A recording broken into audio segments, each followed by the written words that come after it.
तभी विषय बदलने की इच्छा से लीला ने गोपी से कहा, गोपी, कहानी सुनोगे? दोनों बच्चों ने खुश होकर कहा, हाँ हाँ माँ, कहानी सुनाओ। माँ ने कहा, पूर्व समय में हस्तिनापुर नामक एक विशाल राज्य था, जहाँ महान पराक्रमी भीष्म पितामह के संरक्षण में धृतराष्ट्र राज्य करते थे।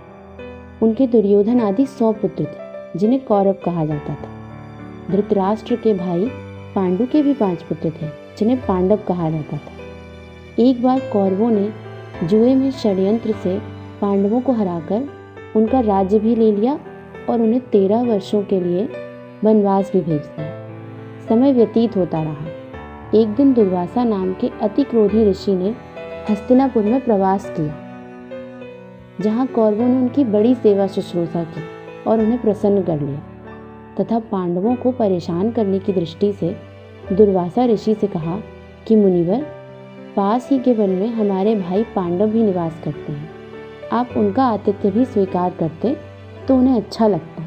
बस फिर क्या था। ऋषि दुर्वासा अपने 10,000 शिष्यों के साथ वन में पहुंच गए और युधिष्ठिर से कहा कि हम नदी में स्नान और संध्या करने जा रहे हैं तथा लौटकर आपके यहाँ भोजन करेंगे। अब तो पांडवों में उदासी छा गई कि इस आपात स्थिति में क्या किया जाए कि ये संकट टल जाए।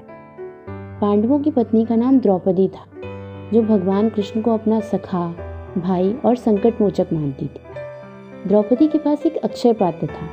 उसकी यह विशेषता थी कि द्रौपदी के भोजन करने के पूर्व यदि हजारों व्यक्तियों को भोजन कराया जाए तो भी वह अक्षय पात्र खाली नहीं होता। परंतु आज तो द्रौपदी ने भी भोजन कर लिया। अब तो अक्षय पात्र भी उनके किसी काम का नहीं था।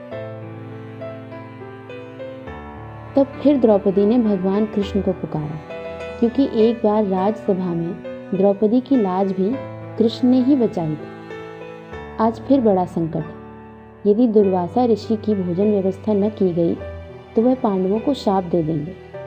पांडव द्रौपदी के साथ उदास मन चिंतित हुए बैठे थे। उसी समय भगवान कृष्ण आए।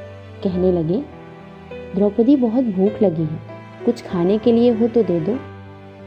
पांडव एक दूसरे का मुख देखने लगे। द्रौपदी ने सारा वृत्तांत कृष्ण को कह सुनाया। केशव, अब आप ही कुछ उपाय करें। तभी कृष्ण ने कहा, द्रौपदी, अक्षय पात्र लाओ, उसमें कुछ तो होगा।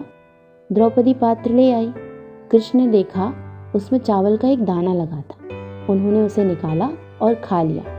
अब क्या था, भगवान कृष्ण के द्वारा एक दाना चावल खाते ही दुर्वासा ऋषि और उनके शिष्यों के पेट फूलने लगे तथा वे सब नदी में स्नान करने के बाद वहीं से वापस चले गए, पांडवों के पास नहीं लौटे।